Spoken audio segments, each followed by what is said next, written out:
Bismillahirrahmanirrahim. Assalamualaikum warahmatullahi wabarakatuh.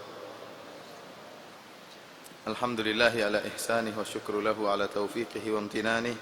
Wa ashhadu an la ilaha illallah wahdahu la syarika lahu ta'ziman li sya'nih.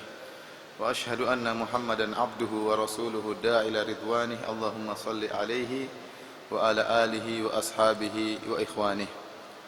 Para hadirin dan hadirat yang dirahmati oleh Allah Subhanahu wa taala, alhamdulillah senantiasa wajib bagi kita untuk bersyukur kepada Allah Subhanahu wa taala dengan begitu banyak limpahan karunia dan nikmat yang Allah berikan kepada kita, yang kalau kita mau duduk dan merenungkan nikmat-nikmat tersebut, menghitung-hitungnya, kita tidak akan mampu. Dan di antara nikmat yang besar yang Allah karuniakan kepada kita adalah nikmat mencintai ilmu, bermajelis ilmu. Bahkan para ulama seperti Al-Imam Ibnul Qayyim rahimahullah menyebutkan di antara sebab-sebab yang bisa mendatangkan kebahagiaan adalah menuntut ilmu. Tadi hadis telah dibacakan oleh Ustaz. Di antaranya barang siapa yang duduk berkumpul di rumah Allah, maka mempelajari Al-Quran, mempelajari ayat-ayat Al-Quran, maka akan nazalat alaihimus sakinah, Allah akan turunkan ketenangan. Ketenangan itu kebahagiaan. Kemudian malaikat akan ihtafat bihim, malaikat akan berkumpul bersama mereka. Allah turunkan rahmatnya dan Allah akan muji-muji mereka di hadapan para malaikat. Oleh karenanya barang siapa yang tersibukkan dengan ilmu, menyisihkan waktunya untuk menuntut ilmu, melangkahkan kakinya menuntut ilmu ke majelis ilmu, maka sungguhnya dia telah melangkahkan kakinya menuju majelis kebahagiaan. Karenanya majelis ilmu disebut dengan Riyadhul Jannah, taman-taman surga. Oleh karenanya ini merupakan nikmat yang besar yang Allah berikan kepada kita, yang kelihatannya sepele, akan tapi banyak dari kaum muslimin yang terhalangi dari nikmat ini. Nikmat menuntut ilmu. Selama kita masih cinta kepada ilmu, cinta kepada ahli ilmu, cinta kepada majelis ilmu, maka itu merupakan tanda kebaikan dan merupakan tanda kebahagiaan.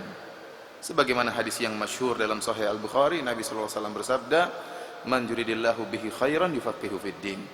Barang siapa yang Allah kehendaki kebaikan baginya, Allah akan buat dia paham tentang agama. Dan kebetulan pengajian kita pada pagi hari ini adalah tentang sarana-sarana atau metode-metode atau kiat-kiat dalam rangka untuk meraih kebahagiaan. Suatu kalimat yang sangat indah, kebahagiaan, yang merupakan cita-cita seluruh manusia yang ada di atas muka bumi ini. Semuanya manusia di atas muka bumi ini berusaha untuk meraih kebahagiaan, baik anak muda, orang tua, bahkan anak-anak kecil, baik orang muslim maupun orang kafir. Oleh karenanya kita dapati banyak buku-buku yang menulis tentang kebahagiaan, bagaimana metode-metode kiat-kiat meraih kebahagiaan. Para ulama, Syekhul Islam Ibnul Qayyim terutama, menulis tentang sebab-sebab kebahagiaan. Demikian juga orang-orang kafir, mereka menulis tentang kebahagiaan. Namun yakinlah, barang siapa yang berpaling dari iman kepada Allah Subhanahu wa taala, meninggalkan Al-Qur'an, meninggalkan kitabullah, maka dia tidak bakalan bisa meraih kebahagiaan. Betapapun teori yang dia ajukan, betapapun metode yang dia paparkan, maka dia tidak akan bisa meraih kebahagiaan jika dia berpaling dari mengingat Allah Subhanahu wa taala. Allah Subhanahu wa taala berfirman, "Wa man a'rada 'an dzikri fa inna lahu ma'isyatan dhanka." Barang siapa yang berpaling dari mengingatku, maka baginya kehidupan yang menyesakkan. Oleh karenanya ijma' ulama bahwasanya orang kafir seluruh mereka semuanya hidupnya menyesakkan. Meskipun secara zahir kelihatannya mereka bahagia, akan tapi letak kebahagiaan di hati dan hidup mereka pasti penuh dengan kesesakan. Kenapa? Mereka jauh dari beriman kepada Allah Subhanahu wa taala.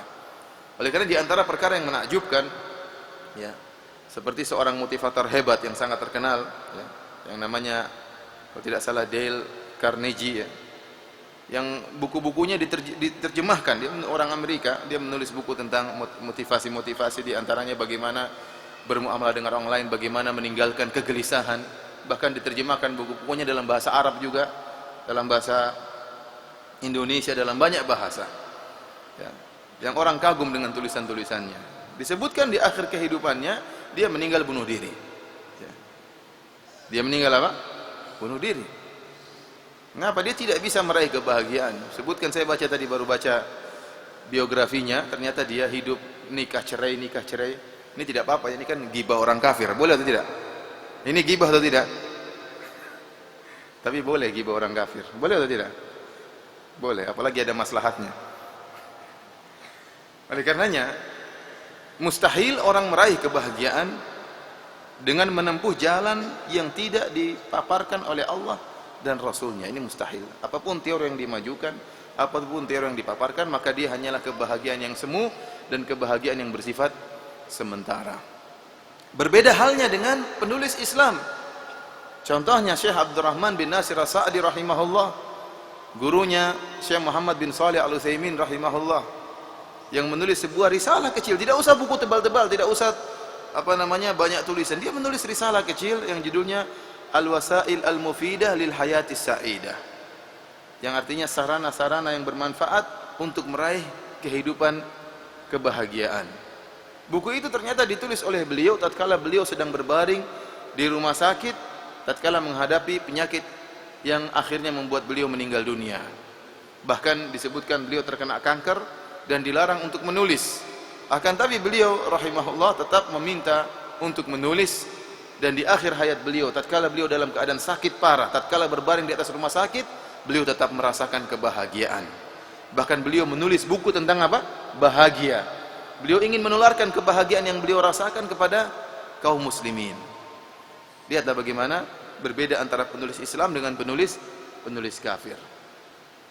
Oleh karenanya, nanti apa yang saya sampaikan dalam pengajian kita kali ini tentang hal-hal yang bisa mendatangkan kebahagiaan, sebagiannya saya ambil dari risalah latifah, risalah yang tipis, yang merupakan karya spektakuler yang ditulis oleh Syekh Abdurrahman bin Nasir As-Sa'di rahimahullahu ta'ala rahmatan wasi'ah. Para hadirin dan hadirat yang dirahmati oleh Allah Subhanahu wa taala, kebahagiaan, kemudian lapangnya dada. Terkadang para ulama menyebutkan dengan insyirahus sadar. Itu dada merasa lapang, merasa tentram. Itulah bentuk kebahagiaan. Ini merupakan kenikmatan. Oleh karenanya kenikmatan tersebut Allah sebutkan dalam Al-Qur'an. Tatkala Allah memberikan anugerah kelapangan dada kepada Nabi Muhammad sallallahu alaihi wasallam. Allah Subhanahu wa taala berfirman, "Alam nashrah laka sadrak." Alam nashrah laka sadrak. Bukankah kami telah melapangkan dadamu, wahai Muhammad sallallahu alaihi wasallam? Dada Rasulullah SAW dilapangkan, hatinya dilapangkan, sehingga hidup dengan penuh kebahagiaan, berakhlak mulia, yang diawali dengan lapangnya dada Nabi sallallahu alaihi wasallam. Ini merupakan anugerah. Oleh karenanya tatkala Nabi Musa alaihissalam ditugaskan oleh Allah Subhanahu wa taala untuk mendakwahi Firaun yang sangat jahat dan juga yang sangat menakutkan, karena Firaun orang yang sangat sombong, yang mengaku sebagai sebagai Tuhan. Kemudian Musa ditugaskan untuk mendakwahi Firaun. Musa ketakutan, takut tatkala ingin berhadapan dengan Firaun. Bukan orang sembarang Firaun, raja yang sangat hebat. Oleh karenanya Nabi Musa berdoa kepada Allah Subhanahu wa taala. Bahkan dalam ayat Nabi Musa mengatakan, berdoa, Rabbi shrah li sadri wa yassir li amri wahlul 'uqdatam min lisani yafqahu qawli waj'al li waziran min ahli Harun akhi ushdud bihi azri wa asyriku fi amri. Doa yang diucapkan oleh Nabi Ibrahim, ingin kelapangan dada.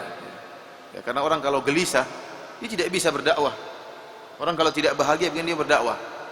Dia harus hatinya gelisah, tenang, tentram, sehingga dia bisa menyampaikan apa yang ingin dia sampaikan kepada orang lain. Apalagi berhadapan dengan orang yang seperti Firaun, gelisah hati Nabi Musa alaihissalam. Maka dia pun minta kepada Allah sebab-sebab yang bisa membuat dia berdakwah kepada Firaun. Sebab yang pertama, minta agar dilapangkan dadanya.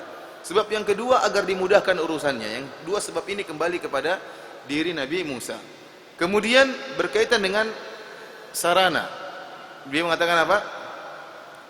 Rabbi shrah li sadri wa yassir li amri wahlul 'uqdatam min lisani. Ya Allah, mudahkan lisanku untuk berbicara, yafqahu qawli, agar mereka bisa memahami perkataanku. Kemudian minta agar dibantu oleh dengan dai yang lain, yaitu Harun. Jadikanlah Harun sebagai pembantuku untuk berdakwah. Intinya yang pertama kali diminta oleh Nabi Musa adalah insyirahus sadr, lapangnya dada. Kalau dada sudah lapang, maka yang lain bisa lebih mudah. Tetapi kalau ada temannya, kemudian ada sarananya, ada senjatanya, tapi gemetar, ya repot juga. Oleh karena yang paling utama adalah apa? Kelapangan dada. Dan inilah yang dicari-cari oleh seluruh manusia di atas muka bumi ini, bagaimana dada itu bisa tenang, hati itu bisa bahagia. Meskipun kita tahu tidak mungkin seorang terlepas dari ya namanya permasalahan problematika kehidupan. Tidak mungkin. Tidak mungkin. Kita pasti dalam menjalani kehidupan pasti ada permasalahan. Mustahil tidak ada permasalahan. Ya.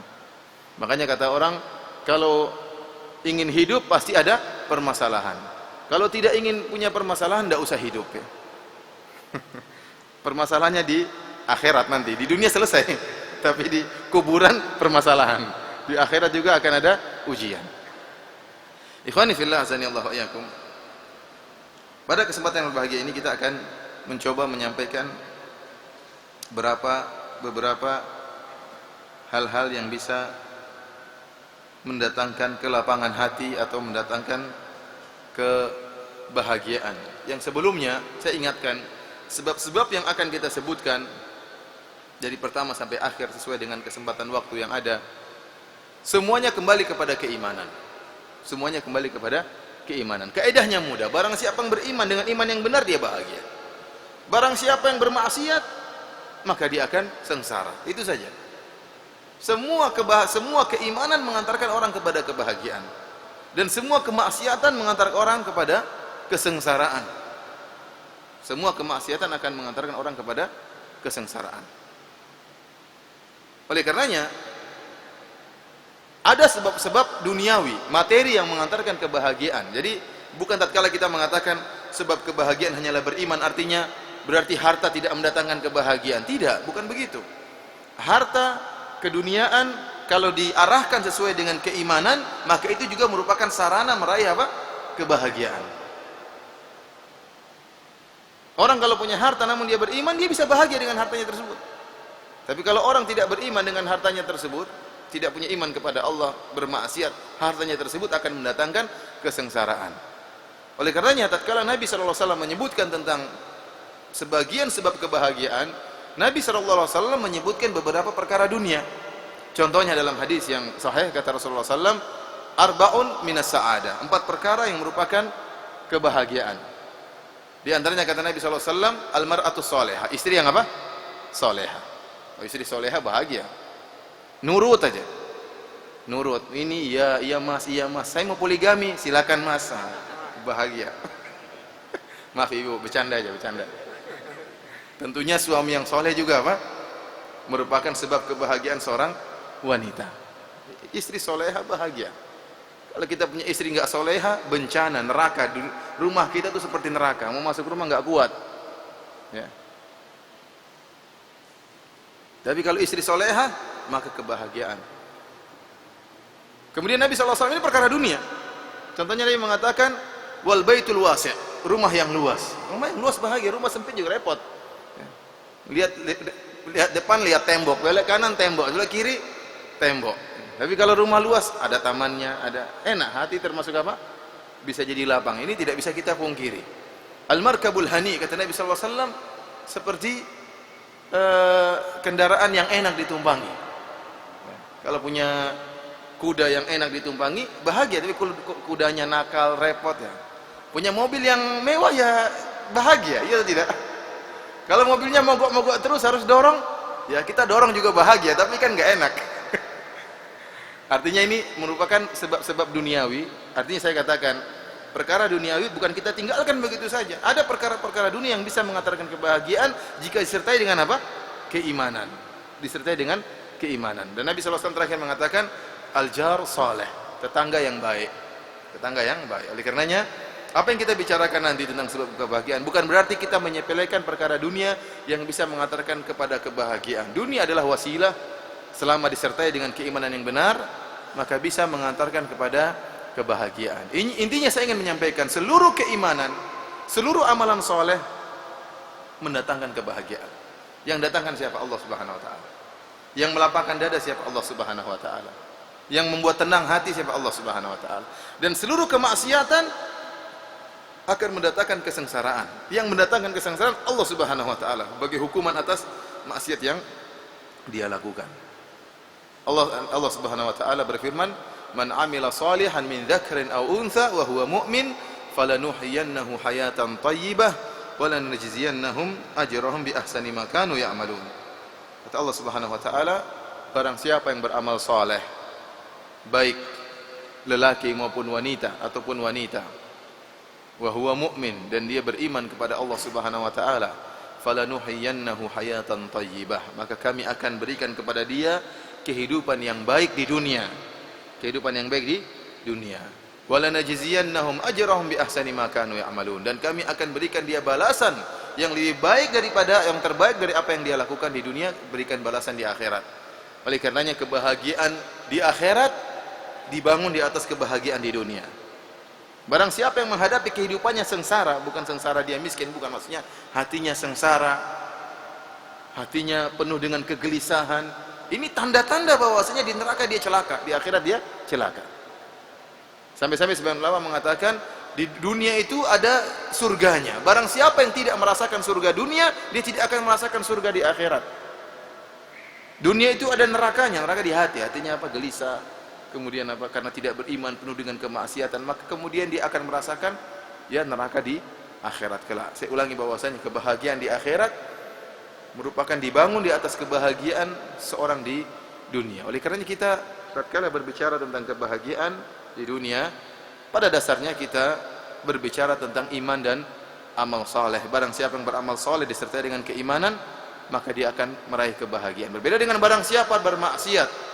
Barang siapa bermaksiat kepada Allah Subhanahu wa taala, maka dia akan mendapati keringnya hatinya, sesaknya dadanya.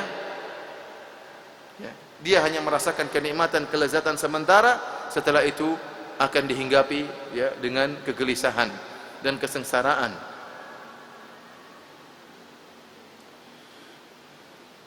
Para hadirin yang dirahmati oleh Allah Subhanahu wa taala, di antara hal-hal yang paling utama yang mendatangkan kebahagiaan adalah ikhlas kepada Allah Subhanahu wa taala.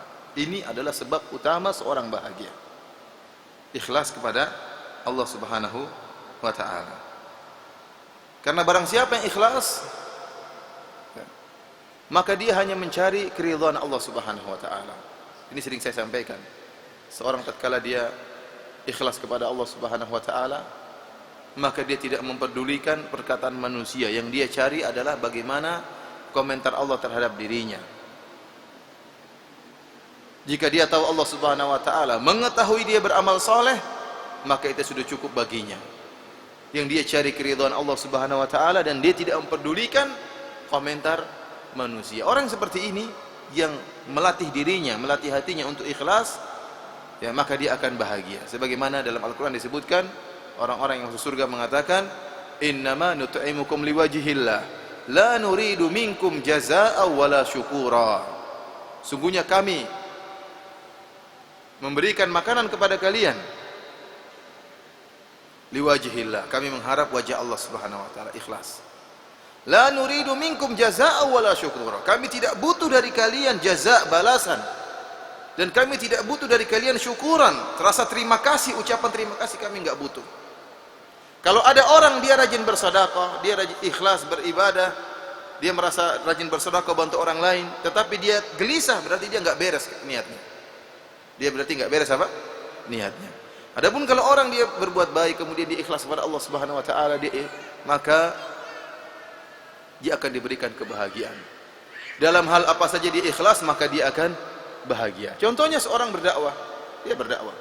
Sebelum dia berdakwah, dia ngecek dirinya, saya dakwah ini karena Allah atau karena manusia. Kalau dia berdakwah karena Allah, maka setelah itu apa yang terjadi, entah orang komentar sama dia, entah orang jelek-jelekan, dia tidak peduli. Yang penting Allah ridho sama saya. Bahagia dia. Tapi kalau yang dia cari adalah komentar manusia, maka dia akan sibuk. Sana mencela saya, itu mengejek saya. Dia jadi gelisah, akhirnya bingung sendiri. Kenapa dia tidak ikhlas kepada Allah Subhanahu wa taala? Oleh karena ikhwan, latihlah diri untuk ikhlas kepada Allah Subhanahu wa taala, dan benar-benar kebahagiaan itu akan datang. Adapun seorang kemudian berharap komentar manusia, mencari keridhaan manusia, maka dia akan mendapatkan kesengsaraan. Al-Imam Ibnu Hazm rahimahullah dalam kitabnya Al-Akhlaq wa Siyar fi Mudawatin Nufus menyatakan bahwasanya orang yang mencari keridhaan manusia adalah orang yang gila. Beliau mengatakan, al-aqlu war-rahatu wa huwa itrahul mubalat bi kalamin nas wa isti'malul mubalat bi kalamil khaliq azza wa jalla. Orang yang cerdas dan ketenangan adalah tidak memperdulikan perkataan manusia dan peduli dengan komentar Allah Subhanahu wa taala, peduli dengan penilaian Allah Subhanahu wa taala. Ini orang cerdas, inilah kebahagiaan. Bal hadza babul aql war raha kulluha. Man qaddara annahu yaslamu min ta'nin nasi wa aibihim fa huwa majnun. Kata Ibnu Hazm, barang siapa yang menyangka dia bakalan selamat dari perkataan manusia dan dari celaan manusia, fa huwa majnun, maka dia orang gila. Maka dia orang gila. Tidak mungkin. Tidak mungkin seorang bisa selamat dari komentar manusia. Maka dia adalah orang yang gila. Dia melakukan kebaikan, maka akan dicela oleh orang yang buruk. Dia pun penjahat, dicela sama orang yang baik. Dia baik, dicela sama penjahatnya. Tidak akan selamat dari komentar manusia. Barang siapa yang hanya mencari agar disukai oleh semua orang, maka dia orang gila. Mustahil. Mustahil dia bisa disukai oleh semua orang. Karenanya para hadirin rahmati Allah Subhanahu wa taala, tatkala seorang ikhlas karena Allah Subhanahu wa taala, maka apa yang dia lakukan semata-mata karena mencari keridhaan Allah Subhanahu wa taala dan tidak pernah peduli dengan penilaian orang lain. Bahkan meskipun orang lain marah sama dia, yang penting Allah ridha pada dia, maka dia tidak akan memperdulikannya. Dalam sebuah hadis,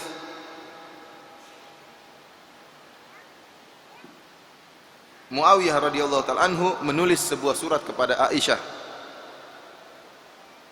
Kemudian Muawiyah berkata, "Uktubi ilayya kitaban tusini bihi fihi wa la tukthiri alayya."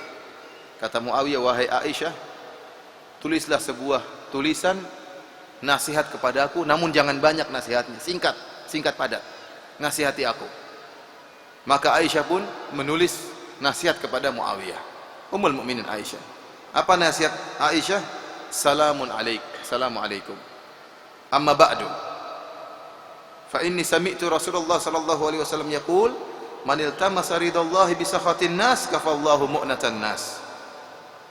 Assalamualaikum, saya mendengar Rasulullah SAW bersabda, barang siapa yang mencari keridhaan Allah dengan kemarahan manusia, maka Allah akan melindungi dia dari beban manusia. Wa man iltamasa ridwan nasi bi sakhatillah, wakalahu Allahu ilan nas, wassalamu alaik. Barang siapa yang mencari keridhaan manusia dengan membuat Allah murka, maka Allah akan menyerahkan dia kepada manusia tersebut. Assalamualaikum. Selesai nasihatnya, singkat. Tapi itu nasihat yang sangat nilai, dia sangat tinggi nilainya, merupakan sabda Nabi sallallahu alaihi wasallam, di nasihat yang sulit dilakukan. Mencari keridhaan Allah meskipun orang apa? Meskipun orang marah. Oleh karenanya, ketika seorang ikhlas kepada Allah dalam dakwahnya, maka jika niat dia adalah untuk menasihati, meskipun orang di hadapan dia akan marah kepada dia, dia tetap saja nekat untuk berdakwah karena dia mencari keridhaan Allah Subhanahu wa taala. Jadi masalah sekarang karena banyak pekewuh, enggak enak, akhirnya enggak pernah berdakwah, enggak pernah bernahi mungkar. Dan yakinlah barang siapa yang ikhlas kepada Allah Subhanahu wa taala, maka seluruh cercaan manusia kepada dia tidak akan berpengaruh pada dia. Kenapa? Karena Nabi sallallahu alaihi wasallam bersabda, kafahullahu mu'natan nas. Allah akan menjaga dia dari beban manusia. Orang lain tuh bikin beban sama kita. Bebannya apa? Ngomentari kita, jelek-jelekin kita. Itu beban. Orang kalau tidak ikhlas mikirin komentar tersebut, bisa gila dia. Bisa apa? Bisa gila, bisa stres. Tetapi tatkala dia karena Allah Subhanahu wa taala, maka meskipun berbagai banyak macam cercaan dari berbagai macam orang, maka Allah akan lindungi dia. Bila cercaan tersebut dia hanya ketawa. Oh begitu tuh. Oh, yes. Kadang-kadang hanya sebagai apa? Hiburan, menghilangkan stres. Bukan membuat stres tapi menghilangkan apa? Stres. Kenapa? Karena Allah lindungi dia. Allah yang jaga dia karena dia ikhlas kepada Allah Subhanahu wa taala. Intinya ikhwani fillah azanillahu iyyakum, orang yang ikhlas orang yang bahagia, yang tidak mempedulikan omongan orang, tidak pedulikan komentar orang lain. Yang buat orang tidak bahagia itu apa? Terlalu sibuk melihat komentar orang lain. Oleh karenanya hati-hati para pengguna Facebook, para pengguna BlackBerry, para penulis status yang senantiasa menanti-nanti komentar. Ini menyibukkan dirinya dengan hal-hal yang membuat dia gelisah. Tulis status, komentar, bantah. Bantah. Ngamuk-ngamuk. Jadi gak habis waktu untuk apa?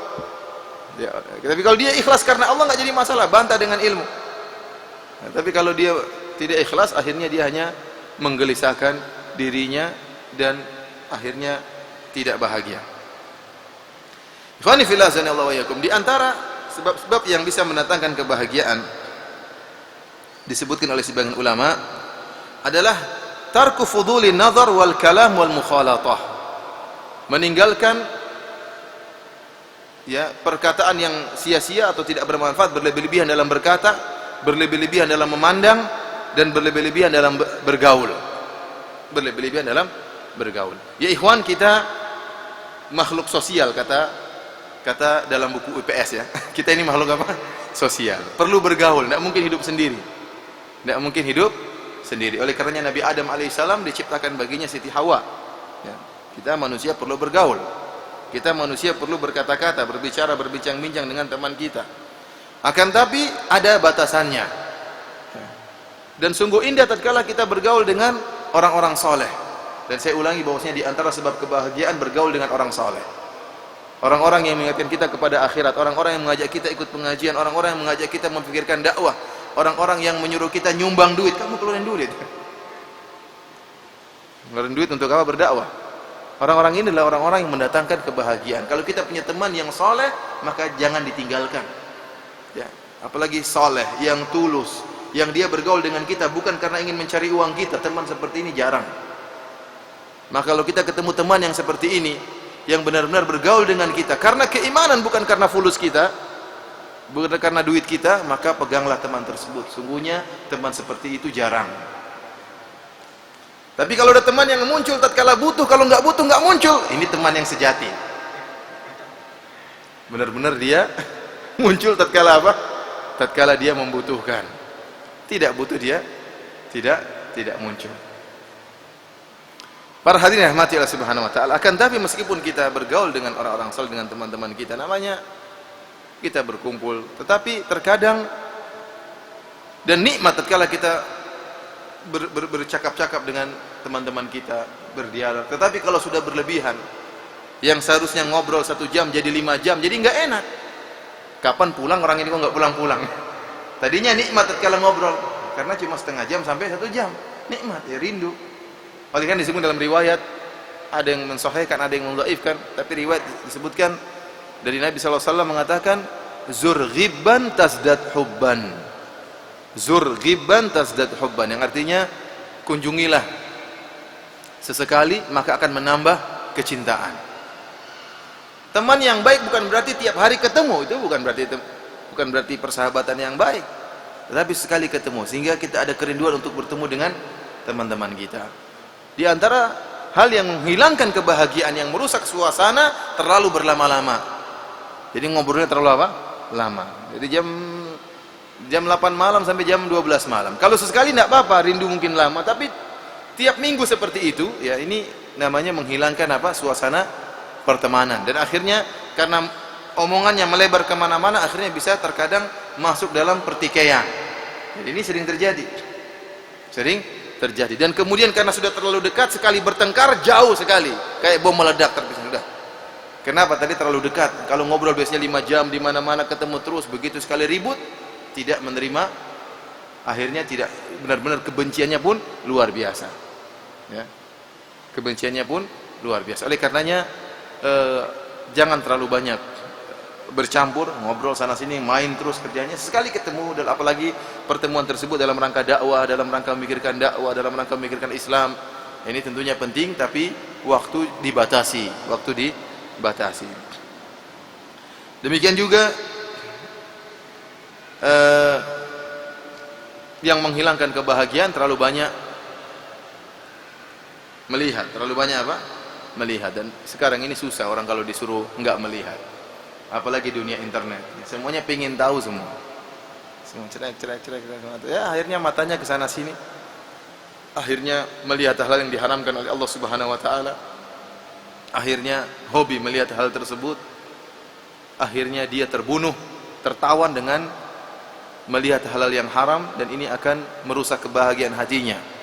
Tatkala matanya sudah melihat hal-hal yang haram, hatinya sudah tertawan dengan pandangan-pandangan yang haram, maka hilanglah kebahagiaannya. Solat sudah tidak bisa khusyuk, ya, karena pikirannya kotor. Allah cabut kekhusyuan dari solatnya. Ini akibat memandang yang nggak perlu. Kata orang, huwa qatilu,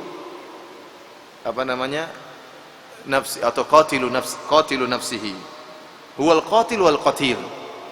Dialah pembunuh dan yang dibunuh.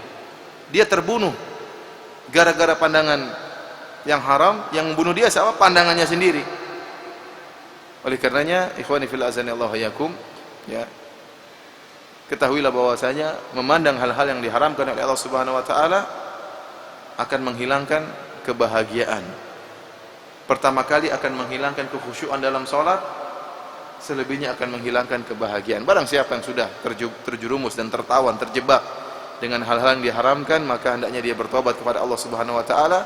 Sungguh-sungguh dia bertobat kepada Allah Subhanahu wa taala agar Allah bisa mengembalikan keimanannya, mengembalikan kekhusyuannya, mengembalikan kebahagiaannya, dan menghilangkan kegelisahannya. Di antara hal yang bisa mendatangkan kebahagiaan adalah menghilangkan hati dari penyakit-penyakit hati. Hati itu kalau tidak bersih, maka akan mendatangkan kesengsaraan. Dalam satu hadis Rasulullah SAW ditanya, ya Rasulullah, hadis Abdullah bin Amr bin As radhiyallahu ta'ala anhuma, ya Rasulullah, ayun nasi afdal. Wahai Rasulullah SAW, manusia apa yang paling afdal? Manusia manakah yang paling afdal? Maka kata Nabi SAW, yaitu orang yang saduqul lisan, ya, wa mahmumul qalb.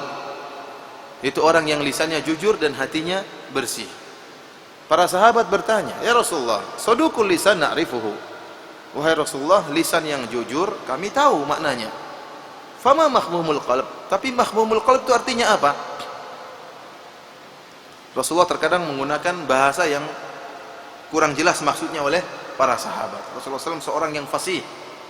Ya, terkadang ada kalimat-kalimat yang tidak dipahami oleh para sahabat. Contohnya Rasulullah SAW mengatakan mahmumul qalb. Apa maksudnya hati yang mahmum? Mahmum dalam bahasa Arab, ya, sebagaimana disebut dalam kamus-kamus, khamamtul bait, ya, ay kanastuhu, yaitu menyapu. Artinya apa? Menyapu rumah, membersihkan rumah. Jadi mahmumul qalb artinya hati yang disapu, yang dibersihkan. Ini isyarat dari Nabi SAW bahwasanya hati pasti ada kotorannya, ini tidak bisa terhindari. Hati itu pasti ada kotorannya. Manusia apa yang hatinya bersih, tidak pernah hasad, tidak pernah benci, tidak pernah ghil, tidak pernah dongkol, itu manusia yang mana? Ya, kecuali mungkin Nabi SAW yang hatinya pernah dicuci oleh malaikat Jibril. Tetapi kalau kita manusia model-model ana dan model-model antum seperti ini, pasti hati itu ada apa? Ada kotorannya. Namun jangan biarkan kotoran tersebut dalam hati. Perlu tugas kita untuk apa? Membersihkan. Dan membersihkan, menyapu kotoran hati tidak mudah. Tidak mudah, perlu perjuangan. Seorang kalau sudah dihinggapi rasa hasad, rasa dengki, sulit bagi dia untuk menghilangkan. Jengkel sama temannya, sulit. Mau memaafkan tidak mudah. Tidak mudah. Apalagi temannya telah mengatakan dia bodoh. Temannya telah mengatakan kamu goblok, dikatakan kambing terbang, ya gimana mau memaafkan? Tidak mudah. Tapi kalau dia bisa karena Allah Subhanahu wa taala, semuanya mudah. Makanya Nabi sallallahu alaihi wasallam tatkala Nabi mengatakan manusia terbaik, bayangkan kata Nabi. Afdhalun nas, manusia terbaik. Saduqul lisan, yang jujur perkataannya.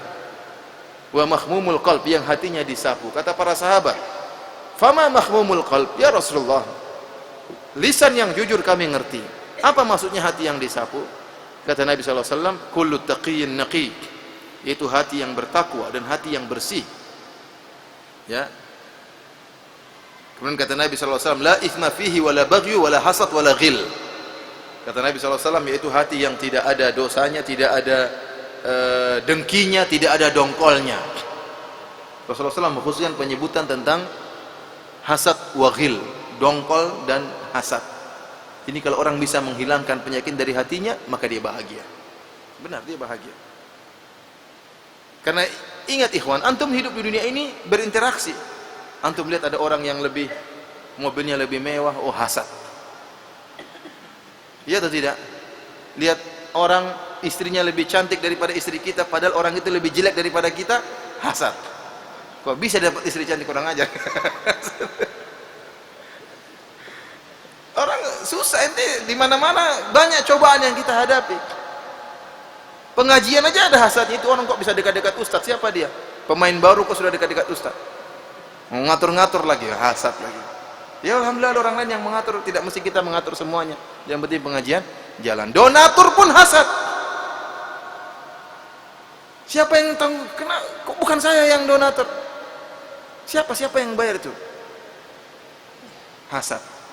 Itu tidak mungkin, itu manusiawi ya ikhwan. Makanya Ibnu Taimiyah mengatakan la yakhlu jasadun min hasad. Tidak mungkin ada jasad yang selamat dari hasad, mustahil. Siapapun orangnya. Mau penjual sayur, mau tukang becak, mau ustad, dokter, semuanya hasad. Dokter hasad sama dokter yang lain, tukang becak hasad sama tukang becak yang lain, ustad hasad sama ustad yang lain. Ya mungkin. Tetapi kata Ibnu Taimiyah rahimahullah, wal laim yubdi wal karim yukhfi. Orang yang buruk akan menampakkan hasadnya, mengikuti apa yang dimau oleh hasadnya, dan orang yang baik menyembunyikan, melawan apa? Hasadnya. Ini orang yang baik. Jadi bukan orang ada hasadnya orang buruk, tidak. Orang hasad pasti ada. Mustahil tidak ada. Tidak, pasti ada hasad. Dalam banyak perkara hasad itu bisa muncul. Tetapi orang yang baik melawannya, menyembunyikannya. Oleh karena tadi, itulah yang saya katakan butuh hati itu apa? Disapu. Karena tidak mungkin hati selamat dari kotoran, pasti ada. Orang yang dia menghilangkan dirinya, hatinya dari hasad, dia akan tidur dengan tentram. Kalau dia menghilangkan hatinya dari dongkol, dia bisa hidup dengan tentram. Orang itu maki-maki dia. Dia mungkin marah pertama kali dengar, tapi lah biarlah. Oh itu semua sudah ditakdirkan kok 50.000 tahun yang lalu sebelum diciptakan lagi dan bumi, Allah sudah mencatat si fulan akan mencaci maki kamu. Terus mau apa? Ya udah. Tatkala dia bisa menghilangkan tersebut, dia hidup tidur tentram, ketemu istrinya, tidur selesai, bangun tidur, kegiatan baru. Tetapi kalau dia tidak menghilangkan penyakitnya, sudah tahu jantungnya kecil, hatinya kecil, sudah kecil tersebut diisi ngambek sama si fulan, marah sama si fulan, hasad sama si fulan. Jadi mau tidur tuh hati apa? Susah sekali. Akhirnya kena penyakit jantung, akhirnya kena penyakit stroke, akhirnya kena penyakit gula, ya. Jadi temperamental. Hidup ini dia susahkan sendiri. Dia menyusahkan kehidupannya apa? Sendiri. Adapun orang cuek, dia maafkan orang yang bersalah. Dia berusaha menghilangkan hasadnya. Dia baca tentang bagaimana cara menghilangkan hasad, maka dia akan bahagia dan tenteram. Apapun yang ada di sekitar dia, orang lebih kaya, mobilnya lebih mewah, istrinya lebih cantik, lebih berilmu, lebih berhasil dakwahnya, ya, dia cuek aja. Dia cuek aja. Jadi ini dia akan bisa bahagia. Ikhwani fillah azanillah wa iyyakum. Ada riwayat yang bagus di sini yang menggambarkan seorang ikhlas, dan cuek, tidak peduli dengan komentar orang lain, yang penting komentar Allah Subhanahu wa taala.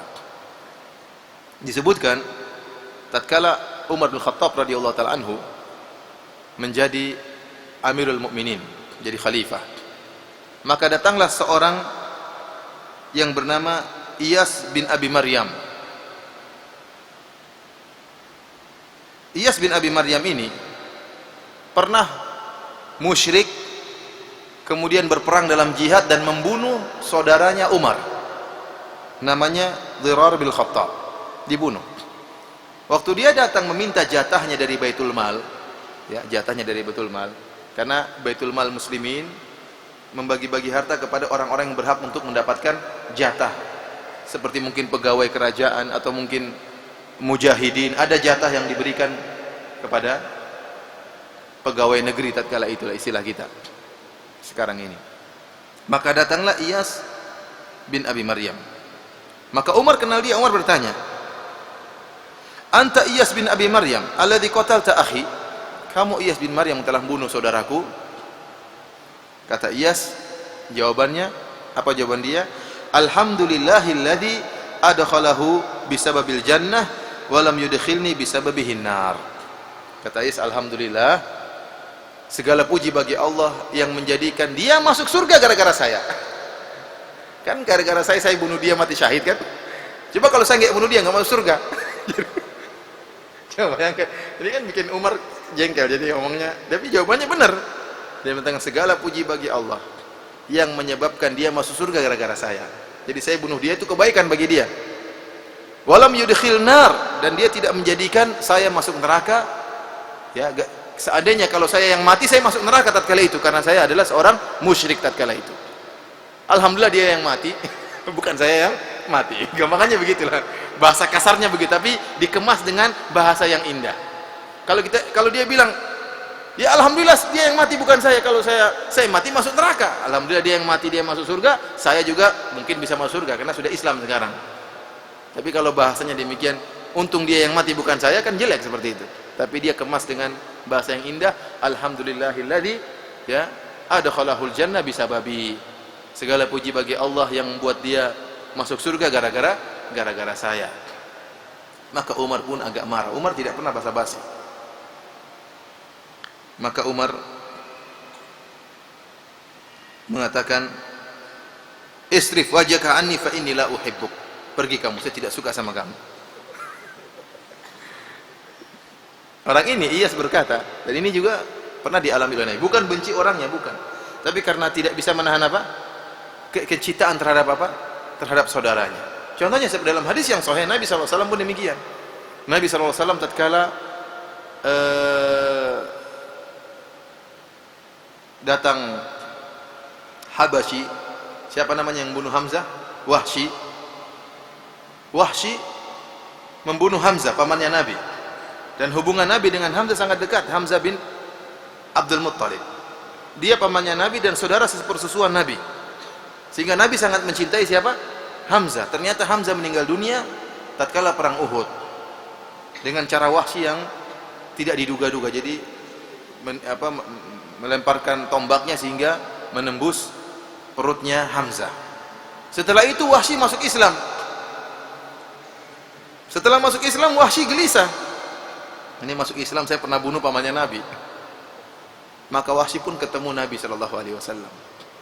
Tatkala bertemu dengan Nabi, maka Nabi berkata, "Anta Wahsy alladzi qatala ammi." Kamu adalah Wahsy yang telah membunuh pamanku. Kata Wahsy, "Benar wahai Rasulullah, sebagaimana yang kau ketahui." Kata Nabi SAW, "Lau istata'ta an tughayyiba wajhaka anni faf'al." Nabi agak lembut, kata Nabi, kalau kau mampu untuk tidak menampakkan wajahmu kepadaku, lakukan. Kenapa? Karena kalau Nabi lihat, dia ingat lagi kepada apa? Pamannya. Bukan benci kepada apa? Wahsy, tapi ingat lagi pamannya. Kalau Umar, pergi kamu, saya tidak suka sama kamu. Ya namanya manusia ya. Apa kata Iyas? Kata dia tidak marah juga dibilang demikian. Dia mengatakan, "Ya Amirul Mukminin, in kunta la tuhibbuni Afa yanqusuni hadza syai'an min haqqillahi li fi baiti malil muslimin? Wahai Umar, kalau kau tidak suka sama saya, terus jatah saya bisa dikurangi? Kata Umar, enggak. Kan Umar yang bagikan apa? Jatah pembagian Baitul Mal. Apakah kalau kau benci kepada saya, apakah kau akan mengurangi jatahku? Kata Umar, hasya lillahi ma'adzallah. A'udzubillah, saya tidak akan melakukan demikian. Saya tidak akan mengurangi sedikit pun. Kemudian kata dia, "Idzan ya Amirul Mukminin, abghid ma syi'ta fa inna ma yabki 'alal hubbin nisa." Jawaban yang indah, perhatikan ini. Kata dia, kalau begitu wahai Umar, wahai Amirul Mukminin, dia tidak bilang Umar tapi penghormatan, wahai khalifah, wahai presiden. Kalau begitu perkaranya, jatahku tidak terkurangi, silakan kau benci sesukamu. Silakan kau benci sesukamu. Karena yang menangis kalau tidak dicintai hanyalah perempuan. Yang bersedih dan menangis kalau tidak dicintai hanyalah apa? Perempuan. Ada orang seperti itu, laki-laki dia perempuan, badannya keker, tapi kalau temannya saya tidak mau gaul, tidak bergaul lagi sama kamu, kita bombe. Diajak bombe nangis dia. Padahal badannya kekar, kemudian kenapa dia benar marah sama saya? Kenapa gelisah dia? Berarti tidak semua orang harus cinta sama kamu. Kamu lakukan yang baik, kalau dia putus hubungan ya sudah selesai. Yang menangis cuma perempuan. Iya sudah. Jadi seperti baru dicerai sama suaminya. Padahal dia laki-laki, cuma gara-gara mungkin ribut sedikit sama temannya, ya sudah. Kita cari keridhaan Allah Subhanahu wa taala. Kalau ada persahabatan kemudian ini sering terjadi. Sering terjadi persahabatan yang begitu dekat, akhirnya tatkala sahabatnya salah sedikit, dia dijauhi. Marah. Kamu selama ini saya anggap sebagai sahabat sejati, waktu saya butuhkan kamu malah berkhianat, tidak usah berteman lagi. Namanya manusia pasti punya kesalahan. Terkadang ijtihad berbeda, terkadang keputusan berbeda, bukan karena hawa nafsu, bukan karena keputusan berbeda. Ijtihad berbeda. Ya kalau kamu tidak mau ya sudah, tidak apa-apa. Benci sesukamu enggak. Artinya enggak usah kita gelisah. Jadi saya katakan bahwasanya mengharapkan semua orang ridho sama kita itu adalah sikapnya orang gila. Sikapnya orang gila. Kita berbuat baik sebaik-baik mungkin kepada orang. Kalau orang marah sama kita, kita baiki, kita senyumi. Tapi kalau dia tidak mau, hati dia bukan kita yang pegang Allah Subhanahu wa taala. Kalau saya sudah senyum-senyum sama kamu, sudah saya traktir kamu masih marah sama saya, ngapain? Pergi aja. Masih banyak teman yang lain. Teman datang dan pergi. Dengan ikhwan fillah sallallahu alaihi wasallam, selama seorang ikhlas kepada Allah Subhanahu wa taala, mencari keridhaan Allah Subhanahu wa taala, maka ya apapun yang dia dengar dari komentar manusia, bagaimanapun sikap manusia kepada dia, maka dia tidak peduli. Yang penting adalah ya dia meraih keridhaan Allah Subhanahu wa taala. Oleh karenanya sebagian orang mengatakan ridhon nas ghayatun la tudrak wa ridallah ghayatun la tutrak. Ya.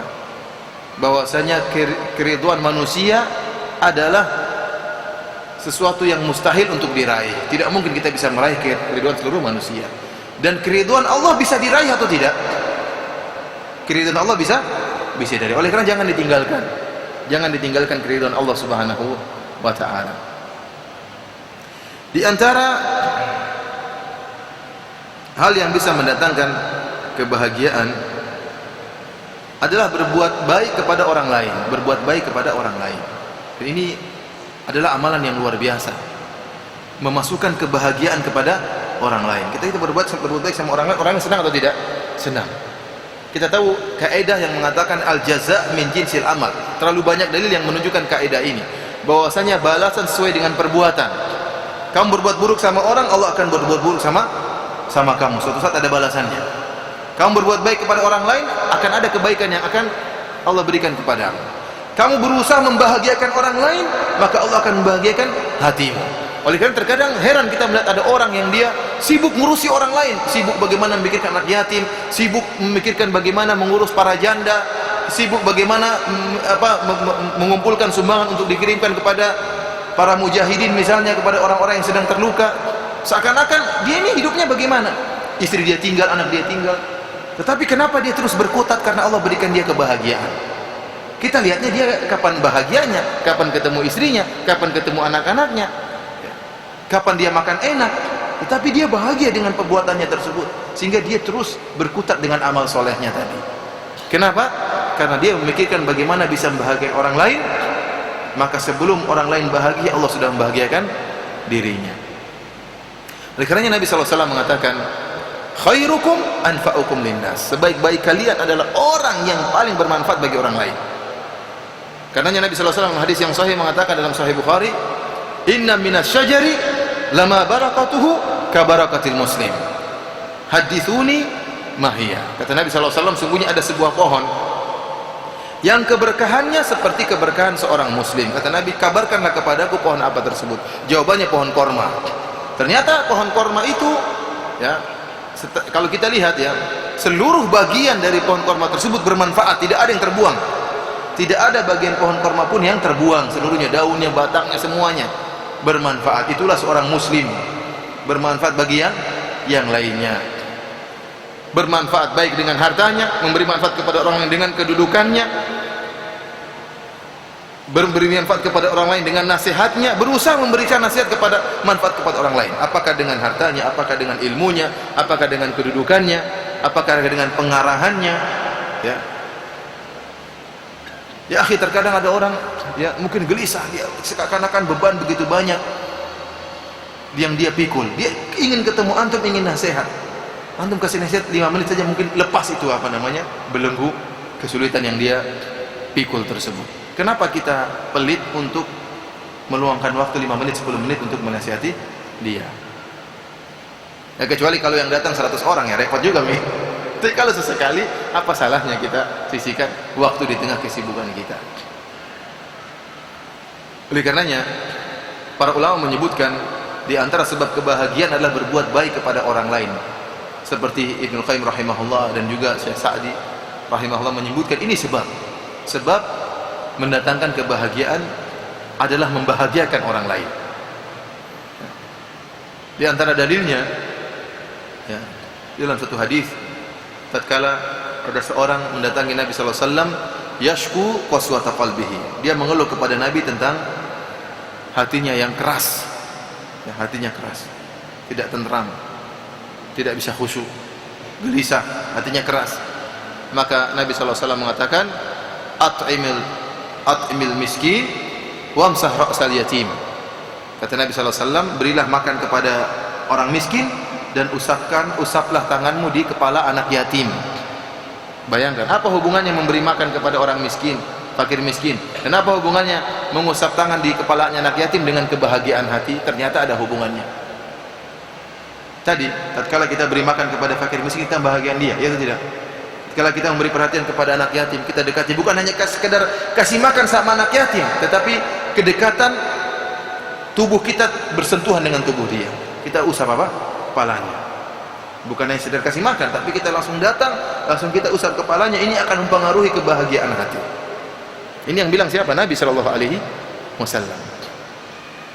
Demikian dalam satu hadis Rasulullah SAW bersabda dalam Sahih Bukhari dan yang lainnya, "Mathalul mutasaddiq wal bakhil karujulaini alaihima jubbatani min hadid." Atau kama qala Nabi sallallahu alaihi wasallam. Kata Nabi sallallahu alaihi wasallam, perumpamaan seorang yang bersedekah dengan orang yang pelit seperti dua orang yang memakai baju besi yang dari dadanya sampai ke lehernya, terbuat dari lingkaran-lingkaran baju besi. Kullama hammal mutasaddiq bi sadaqah, setiap orang yang bersedekah ini ingin bersedekah, maka ittasa'at alaihi wa basatat, maka bajunya merenggang. Kita tahu kalau baju besi diikatkan sama kita kan enggak enak ini. Hati ini apa namanya, sempit, dada ini sempit. Namun setiap seorang bersedekah ini menyumbang, maka Allah lepaskan sedikit demi sedikit, direnggangkan baju besi tadi. Berbeda dengan orang yang bakhil. Kullama hammal bakhilu bisadaqah, setiap yang bakhil ini bersedekah, ya, maka lazima kullu halaqatin makanaha wa lam tattasi alaihi, maka lingkaran-lingkaran besi tersebut tetap aja di tempatnya dan tidak merenggang, maka semakin apa? Menekannya. Dan itulah yang dialami oleh orang yang bakhil. Orang yang bakhil, kalau kita suruh, "Mas, itu ada orang miskin, sedekah dong." Waduh, berapa itu sedekah? 100.000. Waduh, 100.000 banyak sekali. Artinya jadi Jadi sempit. Ini benar, orang bakhil seperti itu. Semakin sempit hatinya kalau disuruh bersedekah. Apalagi kalau uangnya dia raih dengan bersusah payah. Enak saja dia 100.000 diambil dari saya setengah mati. Memang saya sekarang ya jadi misalnya insinyur, sekali gambar mungkin dapat uang sekian. Memang saya sekarang adalah seorang dokter, sekali periksa dapat duit sekian misalnya. Tapi kan saya belajarnya mahal dulu. Berapa puluh juta, ratus juta yang saya keluarkan, sekarang dia minta 100.000. Dasar pemalas, maki-makian keluar, hatinya sempit. Hatinya sempit. Inilah hukuman bagi orang yang bakhil. Tidak pernah dia bersyukur kepada Allah Subhanahu wa taala. Berbeda dengan orang yang bersedekah. Setiap dia bersedekah, setiap dia bantu orang lain, Allah akan lapangkan dadanya. Dan sungguh ya, jarang ada orang seperti ini sebagaimana Syekh bin Baz rahimahullah. Syekh bin Baz ya banyak ulama ya, tapi yang ulama seperti Syekh bin Baz rahimahullah jarang. Di antara keistimewaan Syekh bin Baz ini diakui oleh guru-guru syekh-syekh yang saya pernah ketemu yang bercerita tentang Syekh bin Baz. Teman-teman senior saya yang pernah makan bersama Syekh bin Baz, semuanya memuji Syekh bin Baz dari sisi bagaimana dia sisakan waktunya untuk membantu orang lain.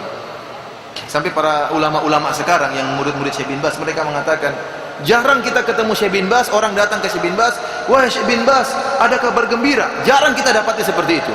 Sering orang datang, Syekh saya punya masalah, Syekh saya punya problem, Syekh saya gini, Syekh saya punya utang, Syekh saya... yang datang rata-rata mengeluh. Namun subhanallah Syekh bin Baz senantiasa waktunya dia berikan kepada mereka. Di antara waktu saya hajian, ada seorang doktor dari Riyadh, namanya Syekh Mani Al-Mani, Dr. Mani. Masya Allah, orang ini saya takjub sama dia. Dari sisi begitu semangatnya dia berceramah dan khusyuknya dalam beribadah. Saya lihat beliau tatkala di hari Arafah berdoa berjam-jam dengan tadarru', dengan tangisan, berjam-jam lah, bukan 5 menit nangis habis itu ketawa, enggak. Berdoa lama berjam-jam. Tidak mudah orang seperti itu, kecuali orang yang imannya tinggi dan taufik dari Allah Subhanahu wa taala. Kemudian dia ceramah. Dia bilang, ya ikhwan, jangan malas untuk menjawab pertanyaan saudara-saudara kita para haji. Sungguh saya melihat Syekh bin Baz waktu dia musim haji, dia menjawab pertanyaan sampai saya kasihan melihat dia. Kenapa Syekh bin Baz tidak pernah berhenti? Pertanyaan jawab terus, sampai tidak istirahat. Memang benar-benar dia niatkan waktunya untuk apa? Untuk menjawab pertanyaan. Sampai disebutkan tatkala beliau sakit parah atau tatkala di rumah sakit, beliau sampai mengatakan, mana telepon, jangan tolak kalau ada orang minta fatwa. Sampai dia terus demikian. Nah, kita ustaz-ustaz yang junior ini kadang-kadang jual mahal, terus terang saja. Karena ya kadang-kadang, karena kita bukan Syekh bin Baz apa saja dia tahu, kita repot. Dia jual mahal, pertanyaan nggak dijawab, malas. Atau kadang-kadang pertanyaan konyol, bagi kita konyol, mungkin bagi dia nggak konyol. Ini pertanyaan kayak gini. Sampai ada yang bertanya kepada saya, dapati seorang syekh syekh sudah tua di Masjid Nabawi. Pertanyaan dibaca, Syekh, seorang bertanya demikian. Kalau pertanyaannya bagus, Syekh bilang, Sa'ilun karim yaqul, seorang penanya mulia bertanya. Kemudian dijawab. Kalau pertanyaannya ngaco, dia bilang Sa'ilun bahlul yaqul. Seorang penanya bahlul bertanya. Ya, ini kadang-kadang ya supaya mengingatkan kalau bertanya pun harus ada adab bagaimana. Tapi dia jawab, dia jawab. Khani fillah azanillahu iyyakum. Itulah Syekh bin Baz rahimahullahu taala yang meskipun orang yang super sibuk tetapi ya memiliki waktu untuk dia berikan kepada umatnya. Dan ini jauh daripada kita ya. Kita tentu jauh akhlaknya dari akhlak Syekh bin Baz rahimahullahu taala ya.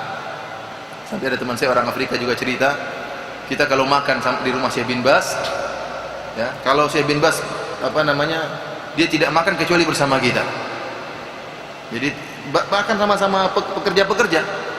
Dan saya ingat Syekh bin Baz selalu mengatakan, kulul laham ya ikhwan, kulul laham ya ikhwan. Makan dagingnya dimakan ya ikhwan. Padahal dia tidak lihat. Disuruh apa dagingnya dimakan, disemangati untuk makan. Suatu saat mereka berkumpul satu tempat. Syekh bin Baz lagi nunggu Syekh bin Baz datang belakangan. Rupanya waktu Syekh bin Baz datang belakangan, ada orang yang duduk di tempat duduknya Syekh bin Baz, suruh pindah karena Syekh bin Baz mau duduk di situ. Setelah itu kasih nasihat-nasihat, kemudian buyar. Setelah buyar ada yang menegur Syekh bin Baz, "Syekh, tadi ada orang duduk di tempatmu terus disuruh pindah gara-gara kamu mau datang." Syekh bin Baz panggil orang tersebut, suruh panggil. Dia minta maaf kepada orang tersebut. "Kamu yang lebih berhak duduk di sini karena kamu yang datang di luar." Artinya luar biasa kalau kita baca tentang sirah sejarahnya Syekh bin Baz rahimahullahu taala. Ikhwani fillah azanillahu wa yakum, intinya barang siapa yang berusaha berbuat baik kepada orang lain, maka Allah Subhanahu wa taala akan berikan kebahagiaan kepada dia. Terlebih lagi orang yang berbahagia tersebut yang kita bantu dia mendoakan kita ya. Menyebut kita dengan kebaikan, mendoakan kita, sehingga Allah semakin berikan kebahagiaan kepada kita kalau kita berbuat baik kepada banyak orang. Masih banyak sebab-sebab kebahagiaan ya. Tapi ya mungkin sampai di sini saja yang bisa kita sampaikan. Yang kita buka sesi tanya jawab. Yang penting dipraktekkan, bukan hanya diketahui sebagai wawasan. Yang penting adalah dipraktekkan. Saya baru mengenal manhaj salaf. Menurut ustadz yang dituakan di daerah saya, jenggot tidak wajib. Bagaimana yang benarnya Ustadz? Adakah dalil dari sunnah Bukhari dan Muslim? Ya, jenggot ini hukumnya wajib dan ini merupakan mazhab dari mazhab Syafi'iyah. Bahkan 4 mazhab. Ada di internet tulisan saya tentang masalah ini. Masalah hukum jenggot menurut mazhab Syafi'iyah. Hukum jenggot menurut mazhab Syafi'iyah. Dan juga mazhab-mazhab yang lainnya. Karena dalil begitu banyak menunjukkan tentang wajibnya jenggot. Di antaranya seperti Rasulullah SAW mengatakan, "Uful liha." Panjangkanlah apa? Jenggot. Rasulullah mengatakan khaliful majus, selisih orang apa? Majusi.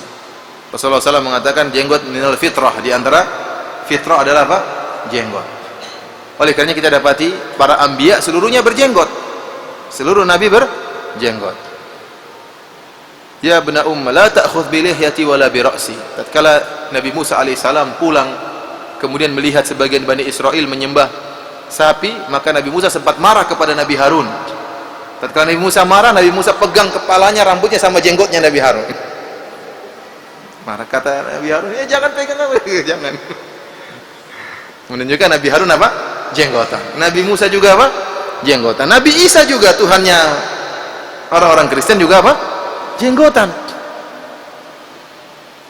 Oleh karenanya kita bilang yang mengatakan tidak wajib maka butuh dalil. Dan kita katakan ini mazhab Syafi'iyah, mazhab ulama Syafi'i. Alhamdulillah kita di atas mazhab Syafi'i, di tanah air kita kebanyakan orang mazhab Syafi'i. Oleh karenanya insyaallah apa yang saya telah tulis dalam internet dengan sedikit tambahan sudah saya bukukan dan siap dicetak dengan judul Ajaran Imam Syafi'i yang ditinggalkan. Ajaran Imam Syafi'i yang ditinggalkan. Karena banyak orang mengaku bermadzhab Syafi'iyah tetapi meninggalkan ajaran mazhab Syafi'iyah. Di antaranya masalah jenggot. Di antara masalah jenggot. Lihat bagaimana para ulama dahulu ya. Mereka sampai dalam buku-buku mereka menyebutkan seperti dalam kalau tidak salah Qais bin Sa'ad bin Ubadah ya, anaknya Sa'ad bin Ubadah kalau tidak salah, disebutkan bagaimana dia orang yang berani, orang hebat namun tidak punya jenggot. Sampai para sahabatnya berangan-angan kalau jenggot itu bisa dibeli akan kami belikan buat dia. Namun jenggot tidak dijual. Ya. Akhirnya tidak bisa. Ya. Artinya bagaimana mereka ingin memasang jenggot sama dia. Kalau saya alhamdulillah inilah yang Allah berikan kepada saya seadanya. Ya. Ada hikmahnya. Tapi saya nggak perlu ceritakan. Ya.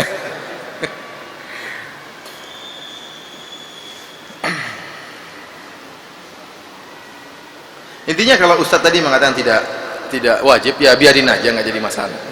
Ya. Suatu saat ada waktu bisa diajak berdialog atau misalnya diprintkan tulisan saya, dicoret namanya, "Ustadz bagaimana dengan tulisan ini?" Suruh dia baca. Tapi jangan pasang nama saya, mungkin sudah pobi lebih dahulu, coret nama saya, diprintkan, suruh dia baca ya. Ya, orang bertahap ya, orang bertahap. Ada yang menyangka tidak wajib dan tidak semua. Ada orang mungkin baru ngaji tidak mengerti ya, banyak yang perlu dibahas ya. Dan tidak hikmah kemudian kita baru pengajian langsung sudah bahas masalah apa? Jenggot. Tidak hikmah orang baru datang kita lihat dari atas sampai bawah. Jenggot tidak ada. Enggak benar seperti itu. Enggak ada. Adapun syubhat yang mengatakan bahwasanya jenggot itu disunahkan atau diwajibkan karena untuk menyelisih orang-orang musyrikin. Dan sekarang orang-orang musyrikin sudah berjenggot pula. Kalau begitu sudah tidak wajib lagi. Ini syubhat yang ngawur dan ngaco. Kenapa? Pertama, perkataan mereka orang-orang musyrikin sudah tidak berjenggot lagi, itu enggak benar. Sampai sekarang jenggot masih cirinya orang Islam, bahkan cirinya teroris. Ini merusak ini orang teroris, sehingga setiap yang jenggotan disangka apa? Teroris. Tapi jenggot ciri orang Islam masih sampai sekarang. Masih ciri, dan orang-orang kafir mana yang jenggotan? Kalaupun mereka mengatakan orang-orang Yahudi jenggotan, kita bilang sejak zaman Nabi pun orang Yahudi sudah jenggotan. Tetapi ada kelompok musyrikin yang lain yang tidak jenggotan, seperti Majusi, seperti penyembah matahari ya. Intinya tetap berlaku. Kalaupun seluruh orang sudah jenggotan, tetap saja jenggot adalah fitrah. Oleh karena yang mengatakan yang berkaitan dengan jenggot banyak, di antaranya fitrah, di antaranya penyelisihan terhadap orang-orang musyrikin.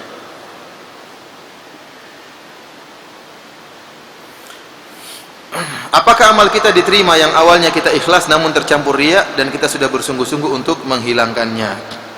Ya ikhwan, ikhlas adalah perkara yang sulit dan sulit untuk kita nilai kita sudah ikhlas atau tidak.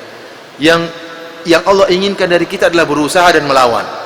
Allah mengatakan la yukallifullahu nafsan illa wus'aha. Allah tidak membebani di luar kemampuan seorang hamba. Fattaqullaha masata'tum. Bertakwalah kepada Allah semampu kalian ya. Artinya kita berusaha untuk ikhlas. Masalah nanti berhasil atau tidak urusan Allah. Tapi saya yakin kalau orang sudah berusaha, meskipun toh dia tidak berhasil ikhlas, Allah akan maafkan. Kenapa? Dia sudah berusaha. Tapi ikhlas itu perjuangan. Bukan berarti sekarang kita ngaji ikhlas langsung keluar pengajian langsung ikhlas. Oh, tidak begitu. Butuh perjalanan panjang masalah ikhlas ini. Butuh latihan dan ikhlas bertingkat-tingkat. Oleh karenanya perlu dengan perjalanan. Oleh karenanya antum lihat bagaimana para ulama. Para ulama dahulu kalau seandainya mereka belajar di sekolah langsung alim, langsung jadi mufti, mungkin langsung riya. Nah, tapi tidak, untuk menjadi mufti dia dari perjuangan. Sejak awal mungkin ngaji 5 orang, 10 orang, terlatih hatinya. Allah tidak langsung membeli dia menjadi seorang mufti yang terkenal, dia akan binasa orang seperti ini. Hatinya tidak kuat menghadapi ketenaran yang dia rasakan. Tetapi tatkala dia diawali dari kecil, kemudian dari awal sampai tatkala dia tersohor, dia sudah siap untuk menjadi orang yang tersohor. Seperti enggak usah mufti Saudi, enggak usah ulama besar. Seperti Syekh Abdul Razak aja. Syekh Abdul Razak dulu kan tidak terkenal, orang biasa. Namun dengan terlatih. Tidak pernah sekalipun saya mendengar dia membanggakan pengajiannya. Tidak pernah dia cerita sama orang lain, oh saya ke Indonesia yang hadir 100.000 lebih. Tidak pernah dia ngomong seperti itu. Orang-orang aja tidak tahu. Itu bukan perkara yang ringan. Kita baru pengajian di masjid sini, oh yang hadir banyak padahal cuma sedikit. Sudah bilang banyak sama orang lain karena kita panitianya, ingin bangga. Itu tidak mudah. Itu Allah sudah menempatkan orang-orang seperti itu setelah melalui proses yang panjang. Oleh karena jangan antum mimpi saya baru ngaji ikhlas sekarang keluar langsung ikhlas. Tidak ya, perlu perjuangan, latihan. Nanti lama-lama Allah akan mudahkan seorang untuk ikhlas. Ikhlas dalam tidak mengomentari cercaan orang lain itu juga butuh latihan. Ikhlas tidak memperdulikan pujian orang lain, tidak terpengaruh dengan pujian orang lain, itu juga butuh latihan, tidak mudah. Banyakan orang kalau dipuji langsung kepalanya besar, songkoknya nggak cukup, helmnya pecahan. Tetapi kalau dia pelan-pelan, dia akan biasa memuji, silakan, nggak jadi masalah. Nah, kalau orang tidak siap ikhlas baru dipuji, cerita sama orang, kemarin dia puji saya, cerita sama orang lain. Dia bangga dengan pujian orang tersebut. Ini tidak, butuh perjuangan, pelan-pelan ya ikhwan. Yang penting yang saya katakan, maksud saya, seorang berusaha untuk ikhlas. Sementara kita senantiasa selalu berusaha untuk ikhlas, maka insya Allah kita dapat pahala terus dari Allah Subhanahu Wa Taala. Kita ikhlas, datang riak, lawan itu riak. Masalah pergi enggak riaknya urusan belakangan, yang penting kita lawan. Keberhasilan urusan Allah Subhanahu wa taala. Yang Allah ingin lihat bagaimana kita perjuangan menolak riya tersebut.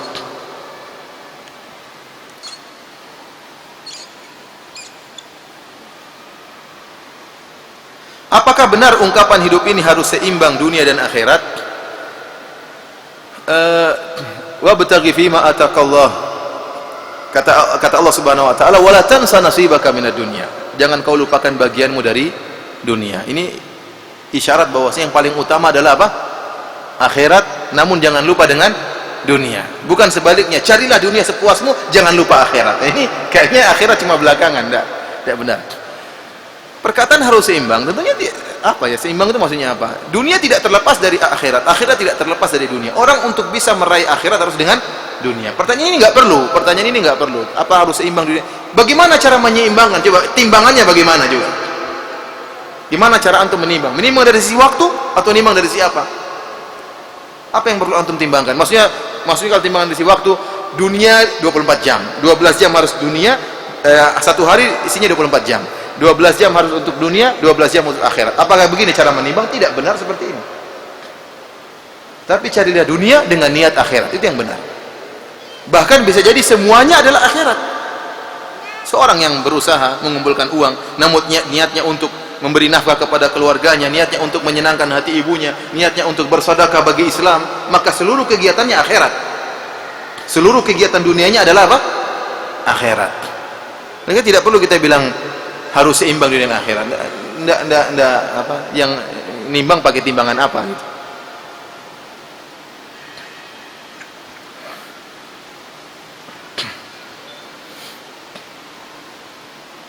Tolong beri kami penjelasan tentang Syiah, karena sampai saat ini saya tidak yakin Syiah itu sesat. Saya melihat orang Iran di Mekah di waktu haji, ibadahnya sama dengan kita. Nah, kalau sama nggak benar ya, karena saya juga sering lihat orang Iran. Ini Bapak insya Allah saya tanggal 14 Januari, mudah-mudahan kalau tidak ada halangan, ada pengajian di Jakarta, kalau tidak di Masjid Jakarta Islamic Center atau Masjid Al-Azhar, insya Allah kita akan menyampaikan kajian dengan dua pemateri. Pemateri pertama Ketua MUI Pusat Ustadz Khalil Ridwan, dan mungkin dia menyampaikan materi setengah jam. Kemudian pemateri kedua saya, ya, insya Allah dengan judul 33 Banyolan Akidah Syiah. 33 lawakan akidah Syiah. Di situ akan nampak bagaimana akidah mereka, karena saya nukil dari buku-buku mereka langsung, PDF semua saya nukil. Ya, bukan nukil dari orang kedua, tidak, langsung dari buku-buku mereka. Dan alhamdulillah kalau ingin tahu tentang masalah ceramah Syiah bisa cari di YouTube, cari aja. Saya beberapa ceramah ada tentang Syiah dan juga ustadz-ustadz yang lainnya. Dan kita berbicara bukan dari hayalan, tetapi langsung dari kitab-kitab induk mereka. Alhamdulillah MUI sudah mengeluarkan buku tentang sesatnya pemahaman Syiah, yang itu buku disusun dari bertahun-tahun, bukan sembarang. Disusun setelah penelitian bertahun-tahun, baru kemudian dikeluarkanlah buku tersebut.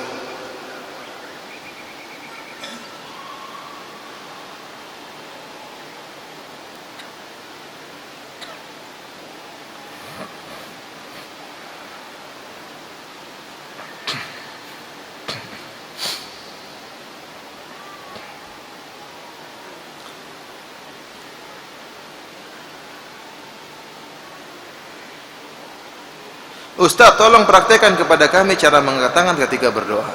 Ya boleh, biasa-biasa aja lah. Ya. Begini boleh. Kalau lagi semangat begini juga boleh. Lagi semangat begini, lagi parah boleh-boleh saja. Ya, yang penting apa? Rasulullah SAW pernah berdoa dengan apa? Sampai begini. Ketika beristighotsah, Rasulullah SAW pernah berdoa sampai selendangnya apa? Terjatuh. Ya dari begini juga dari awal minimal seperti ini kita apa? Berdoa. Intinya ada nilai mengangkat. Ya. Di depan kita berdoa kepada Allah. Atau lebih daripada itu, nggak jadi masalah, bebas, tidak ada aturannya. Ya, ada Rasulullah SAW karena disebutkan beliau pernah mengangkat tangan sampai kelihatan apa? Putih dari ketiak beliau. Ya, wallahu alam bisawab. Ya. Tapi jangan macam-macam. Saya pernah berdoa gitu terus atau begini. Saya juga kaget. Saya lagi waktu itu ikut acara tahlilan, orang doa saya ikut doa. Saya lagi khusyuk tutup mata, begitu maka tangannya balik semua. Oh, saya juga balik. Kok doa begini? Enggak tahu maksudnya. Maksudnya apa saya enggak paham.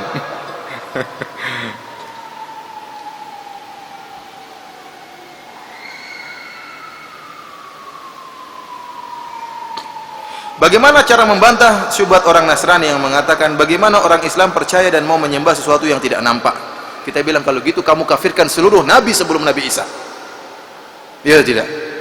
Sebelum Isa diturunkan dianggap sebagai Tuhan, nabi-nabi yang lain lihat Allah? Iya atau tidak? Lihat atau tidak? Kalau gitu menurut kamu Nabi Daud, Nabi Musa kafir semua kalau gitu. Bagaimana dia bisa beriman kepada Allah sementara Nabi Musa tidak pernah melihat Allah? Balikkan begitu. Sekarang kalau masalah melihat, kamu beriman nggak dengan malaikat? Pernah lihat nggak malaikat? Tanya gitu. Kalau suatu keimanan harus dengan dilihat, malaikat nggak kelihatan, jin tidak kelihatan, otakmu juga saya tidak lihat. Bagaimana kamu tahu kamu dilahirkan oleh bapakmu? Dari mana kamu tahu kamu tuh anak bapakmu? Memang kamu lihat dulu? Ini pertanyaan konyol ya. Pertanyaan konyol seperti justru keimanan itu adalah keimanan terhadap sesuatu yang tidak kita lihat. Itulah keimanan. Kalau semuanya dilihat maka tidak ada pengujian dari Allah Subhanahu wa taala. Alladzina yu'minuna bil ghaib. Itu orang-orang yang beriman kepada yang gaib. Gaib itu artinya apa? Yang tidak kelihatan. Kalau semuanya kelihatan ya semua orang akan beriman. Kalau bidadari keluar satu, semua orang dunia ini beriman. Karena bidadari sudah beriman. Semuanya artis-artis ditinggal semuanya karena bidadari. Karena Allah sembunyikan sengaja. Itulah kelebihan orang beriman dengan hal-hal yang gaib. Allah sudah tunjukkan banyak bukti Allah sebagai Tuhan. Allah utus para nabi sebagai bukti. Tidak harus Allah menunjukkan Allah Subhanahu wa ta'ala. Adapun harus turun Allah, harus gara-gara supaya kamu beriman, Allah harus turun masuk di perut perempuan, kemudian keluar dari tempat yang itu, kemudian harus digendong, harus kok sampai segitunya harus membuktikan dia sebagai Tuhan? Paham atau tidak?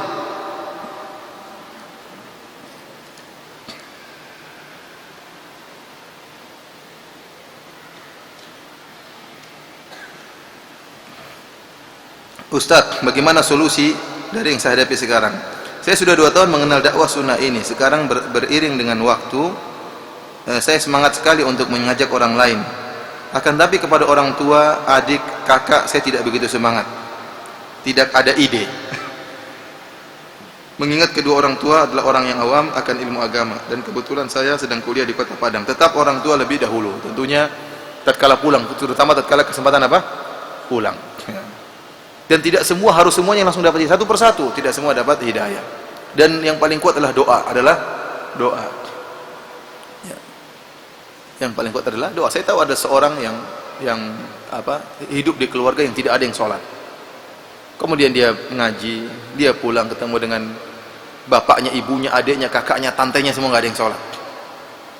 Kemudian dia pulang ketemu dengan orang tuanya dengan akhlak yang mulia.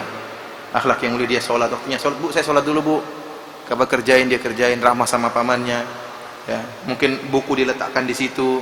Terkadang ngobrol-ngobrol tentang suatu permasalahan. Tidak mesti harus didakwahi. Lama-lama ya alhamdulillah ibunya sholat, kakaknya sholat, adiknya sholat, sudah ngaji, salafi semua alhamdulillah, tantenya pun ngaji, tinggal bapaknya yang belum. Karena bapaknya nikah lagi kemudian tidak tinggal bersama mereka.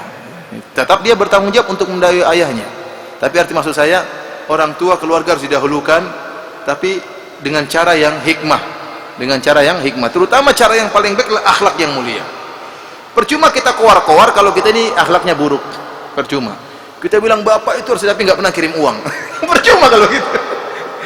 Tapi kalau kita kirim uang, kita ini sekali-kali kita ingatkan, Pak sholat, ya nggak sholat. Bu sholat, ibu nggak sholat. Ibu tuh saya sudah kirim uang nggak sholat. Nggak usah begitu. Ya, hidayah di tangan Allah Subhanahu Wa Taala. Oleh karenanya yang paling utama adalah apa? Akhlak. Ya sementara ini ada uzur karena masih kuliah. Ya jadilah anak yang berhasil. Karena kita terus terang orang itu bisa diajak dengan duit. Ini kenyataan. Oleh karenanya Nabi sallallahu alaihi wasallam tatkala dahulu sampai orang masuk Islam gara-gara duit. Kata Anas bin Malik, kami mengetahui orang-orang masuk Islam tidak dia ingin kecuali dunia. Tatkala dia masuk Islam akhirnya dia ingin apa? Akhirat. Karena iman datang dengan sedikit. Seperti dalam hadis tatkala sa'ala Nabi sallallahu alaihi wasallam rajulun ghanaman bainal jabalain. Ada seorang minta kepada Nabi kambing di antara 2 gunung, yaitu satu lembah kambing, dia minta sama Nabi. Nabi berikan saya kambing. Fa'atahu ghanaman bainal jabalain. Maka Nabi berikan seluruh kambing tersebut sama orang ini, orang kafir ini. maka dia pun masuk Islam. Kemudian dia pulang ke kaumnya, dia mengatakan, ya qaumi aslimu fa inna Muhammadan ata'an ma lam yakhshal faqah. Oh, masuk Islam semua kalian. Kalau mau kambing seperti saya, masuk Islam semua. Karena Muhammad kalau udah kasih duit, udah kasih sesuatu, nggak pernah takut miskin. Ini dalil bahwasanya makanya kita ada namanya zakat buat orang baru masuk Islam. Karena orang dikasih duit akan apa? Akan lebih dekat dengan kita. Kita jangan sejak awal kamu harus ikhlas, nggak usah kasih duit. Jangan sejak awal suruh ikhlas. Awal dipancing, kasih makanan, namanya pengajian, itu tidak apa-apa. Ini metode Nabi SAW. Jangan orang baru datang suruh ikhlas, kamu nggak mau ngaji, sudah nggak usah ngaji. Kita pancing dengan makanan, kita pancing dengan hadiah. Ini metode Islam, metode yang Islami. Demikiannya orang tua kita kasih hadiah, apalagi orang tua kita. Dan seluruh uang yang kita keluarkan itu adalah bentuk sedekah pada tempatnya. Memberikan harta kepada orang tua itu bentuk sedekah yang pada tempatnya. Ustaz, mohon nasihat untuk para kami thalabul ilmi agar istiqomah selalu salat malam, dan apa yang harus dilakukan ketika masih sangat ngantuk ketika salat malam, hampir-hampir tertidur ketika sujud. Salat malam yang penting istiqomah. Ya mungkin kalau dia tidak mampu 1 jam, setengah jam, tapi rutin. Berarti tidurnya terlambat. Tidur jangan terlambat. Tidur jangan terlambat. Baca buku sampai ngantuk, begitu ngantuk tidur. Pasang waker. Begitu ngantuk apa? Tidur. Jangan tunda-tunda, jangan dipaksa-paksa. Begitu ngantuk berat, tidur. Insya Allah bangun segar. Baca doa apa? Doa sebelum tidur. Ini diantara hal yang membuat orang kuat untuk bangun malam. Doa sebelum tidur dibaca semuanya. Baca zikir subhanallah alhamdulillah itu yang 33 kali, itu juga itu menguatkan orang untuk apa? Segar tatkala bangun. Dan ini banyak dikatakan oleh banyak orang, ini mujarrab, terbukti. Orang yang sangat lelah dia baca zikir subhanallah alhamdulillah Allahu akbar, itu dia baca, akhirnya apa? Zikir yang tatkala diajarkan oleh Nabi tatkala Fatimah minta membantu, Nabi suruh berzikir aja. Ini kalau dibaca membantu orang segar tatkala bangun tidur. Dan berdoa kepada Allah Subhanahu wa taala dalam sujud kita, ya Allah, mudahkanlah aku untuk salat malam. Berdoa agar bisa dimudahkan Allah untuk salat malam. Kalau sampai ngantuk itu karena mungkin terlambat tidur, ya. Terlambat tidur. Di antara perkara yang membuat kita rajin salat malam, murajaah Al-Qur'an. Murajaah ayat-ayat yang sudah kita hafal untuk kita baca tatkala salat malam. Tapi kalau nggak ada bacaannya, kita bosan salat malam. Rakaat pertama qul huwallahu ahad, rakaat kedua qul a'udzu birabbin nas. Rakaat ketiga Al-Fil, rakaat keempat apalagi An-Nas. Tiap hari itu aja. Ada sedikit namanya apa? Kebosanan. Tapi ya enggak juga. Cuma maksud saya kalau hafalannya lebih banyak, dia lebih semangat untuk apa? Nuntut ilmu. Dan nasihat sebagian masyayikh, di antara perkara yang buat orang tidak lupa dengan hafalannya, dia baca hafalan tersebut dalam salat malam. Semoga Allah memudahkan kita semua untuk menyisihkan waktu di malam hari untuk sujud kepada Allah Subhanahu wa taala.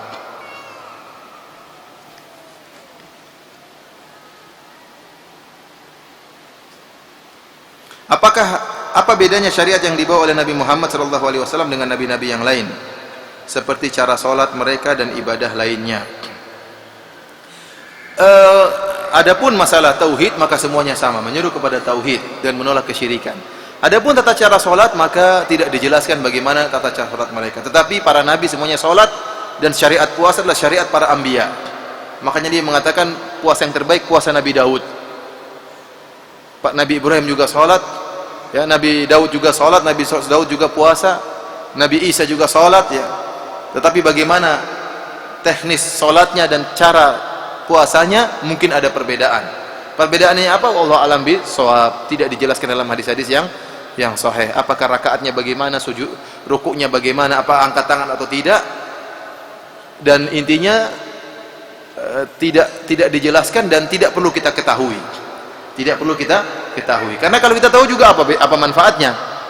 Cuma tahu oh beda. Cuma apa? Oh beda. Itu aja. Enggak ada fair, enggak ada yang kita bisa kerjakan.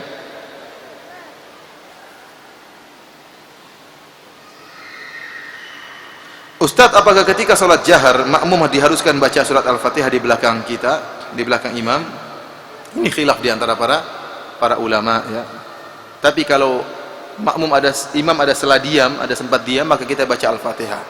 Tapi kalau makmum tidak ada diamnya, maka kalau saya pilih pendapat tidak perlu baca Al-Fatihah. Cukup kita mendengarkan bacaan imam, karena kita konsentrasi untuk mendengar bacaan imam. Kalau imam baca juga kita baca, buat apa ada imam kalau begitu? Namun saya katakan ini masalah khilafiyah. Sebagian ulama mewajibkan membaca Al-Fatihah baik imam jahar atau sir. Tetapi saya ingatkan, bagi orang yang masbuk dan tidak mendapati imam baca Al-Fatihah, saya anjurkan dia baca Al-Fatihah. Dia datang, imam sudah baca ayat atau sudah baca surat yang lain, maka dia baca Al-Fatihah di belakang imam. Wallahu a'lam bishawab. Di Sumatera Barat ini Ustaz, rata-rata tiap hari Jumat subuh mengerjakan solat ada sujud sajadah. Bagaimana hukumnya? Apakah ada zaman Nabi dan sahabat mengerjakan solat tersebut? Jangankan di Padang Pariaman ini, saya baru pertama kali kemana? Ke Padang ya. Penasaran dari dulu bagaimana Padang ini, karena saya suka makan nasi Padang, termasuk makanan yang saya favorit. Sampai di sini nggak ada warung Padang ya. Semua rumah-rumah Padang semuanya. Tapi kalau masakan Sunda ada nggak di sini? Ada ya. Rumah Padang yang ada, rumah masakan Padang. Jangankan di Padang, di Madinah pun tiap Jumat ada sujud sajadah. Dan ini sunnah Nabi Shallallahu Alaihi Wasallam. Yang dikhawatirkan oleh para ulama, di sini oleh sebagian ulama, kalau terus-terusan dikhawatirkan itu dianggap wajib. Tetapi kalau kekhawatiran tersebut sudah hilang, nggak jadi masalah. Kalau sudah jelas bahwasanya, oleh karenanya dianjurkan sesekali meninggalkan, Tapi seandainya dia tidak tinggalkan juga nggak jadi masalah, karena orang sekarang sudah paham itu bukan wajib.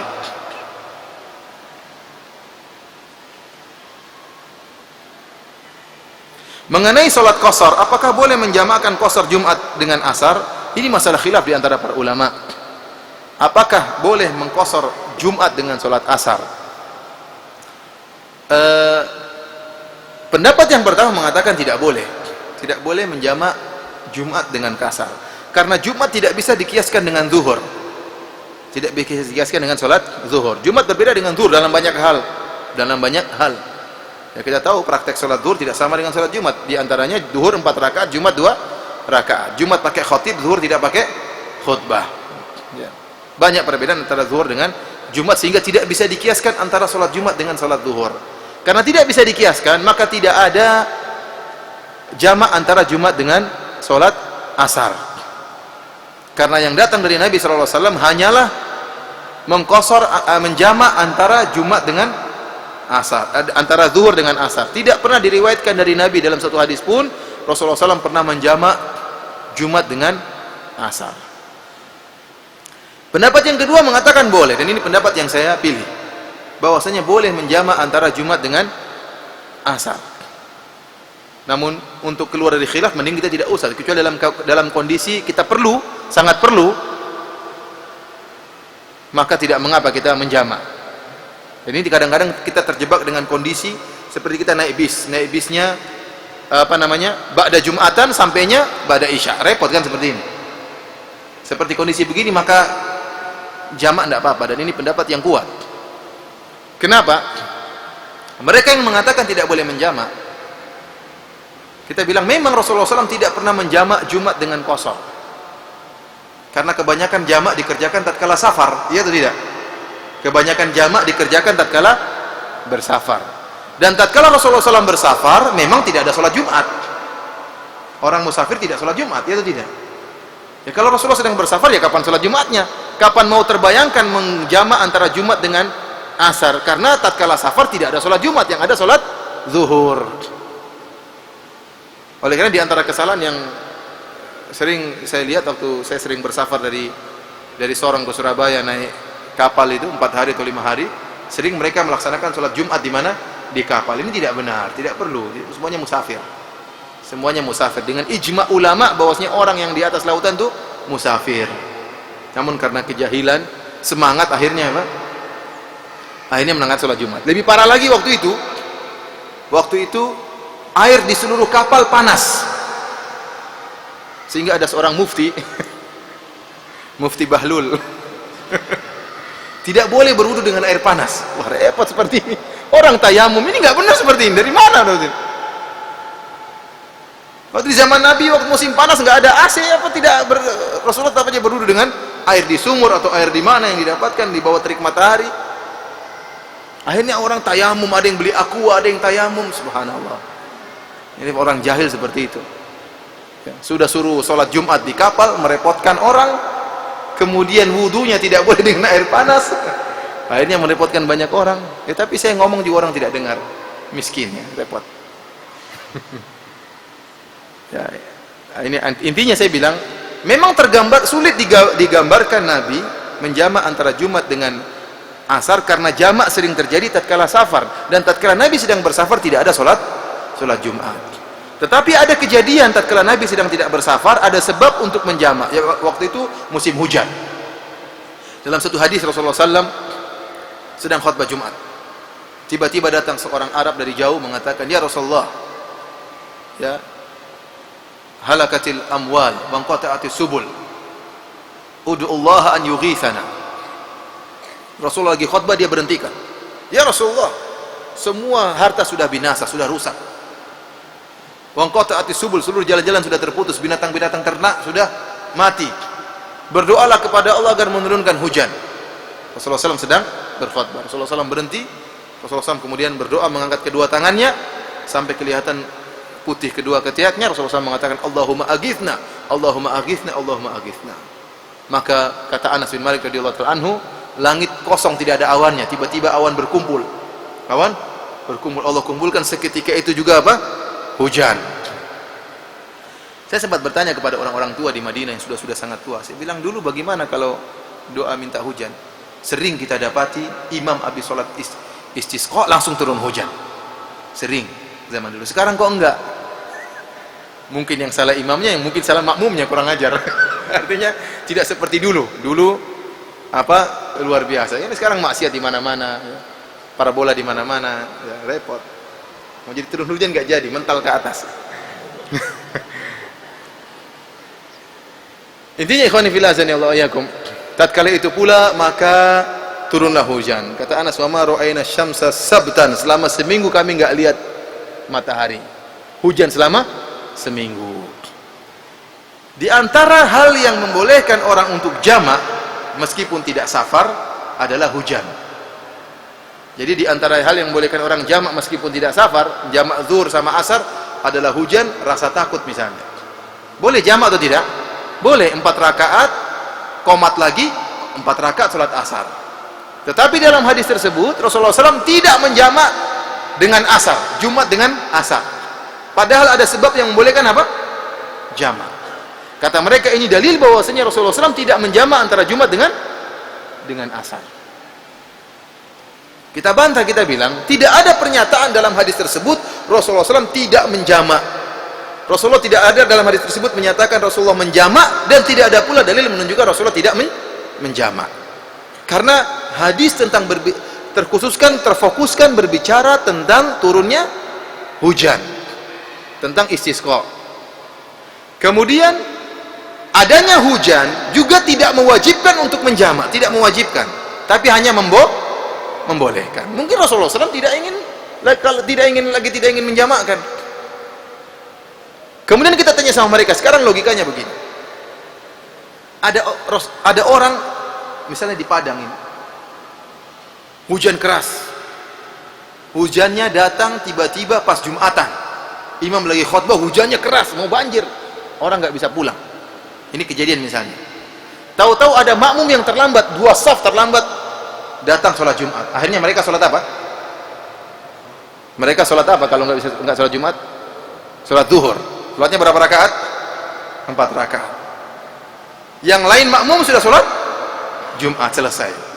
Karena hujan besar mereka tidak bisa pulang, akhirnya yang terlambat semua tadi jamak dengan asar. Boleh atau tidak? Boleh atau tidak? Boleh dengan kesepakatan ulama. Yang Jumatan, kita nggak bisa, kita Jumatan mereka.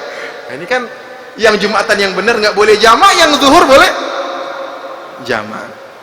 Oleh karena saya katakan yang benar boleh menjamak Jumat dengan apa? Asar, kalau memang itu kebutuhan kita yang suatu. Asalnya tidak usah, daripada kita khilaf. Tapi kalau kondisi yang mendesak, terkadang kita dalam kondisi penerbangan, dalam kondisi safar, maka tidak mengapa kita menjamak Jumat dengan asar, dengan mengkiaskan Jumat dengan zuhur. Ya, dengan dikiaskan dari sisi waktu, meskipun salatnya berbeda tapi sisi waktunya dan sisi masyaqqahnya sama. Wallahu a'lam bishawab. Ini masalah khilafiyah. Yang mengatakan tidak boleh silakan, ada ulamanya, yang mengatakan boleh juga ada ulamanya. Tapi saya lebih condong tentang bolehnya, terutama dalam kondisi kita sulit.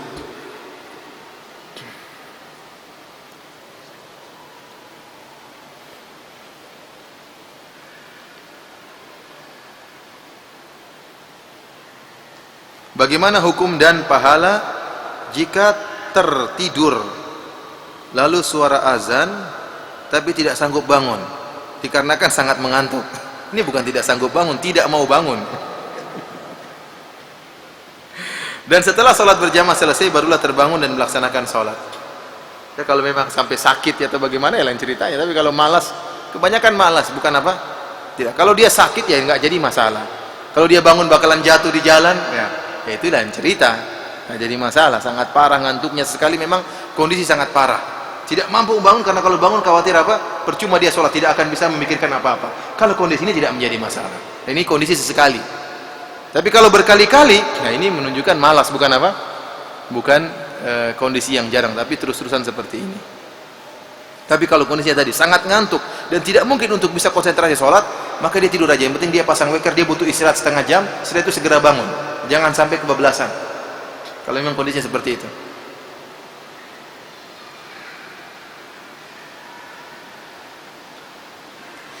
Apakah boleh menggunakan kontak lensa karena keterbatasan mata dan pakai kawat gigi?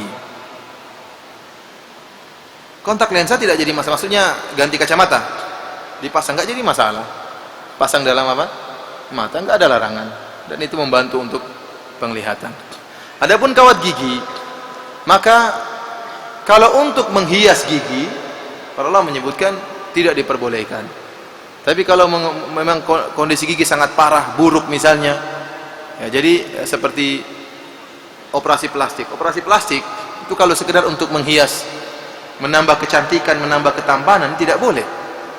Contohnya hidungnya kurang mancung 1 cm, dia tambah 1 cm. Nah, ada yang bibirnya agak dimembelekan sedikit supaya lebih katanya, lebih seksi atau macam-macam. Tidak bagus-bagus dimembelekan sedikit. Sebenarnya tidak boleh. Ini berarti untuk menghias apa? Dirinya. Tetapi kalau operasi plastik tersebut dalam rangka untuk perbaiki yang tidak beres, seperti sumbing atau luka bakar, ini nggak jadi masalah. Memperbaiki posisi yang apa? Atau gigi misalnya satunya begini, tidak apa-apa diperbaiki. Dan ini ada yang giginya sampai begini, yang bagi saya dengar sampai diatur begini dengan berapa tahun, dia harus pasang kawat gigi entah 7 tahun kalau nggak salah. Salah orang teman, sampai giginya sekarang saya lihat sudah bagus. Itu nggak jadi karena sudah terlalu parah. Tapi kalau hanya miring-miring dikit, ya tidak mengganggu, tidak merubah kecantikan, tidak merubah, ya mending dijauhi. Mending dijauhi. Kalau terlalu maju ya nggak apa-apa. Demikian saja. Assalamualaikum warahmatullahi wabarakatuh.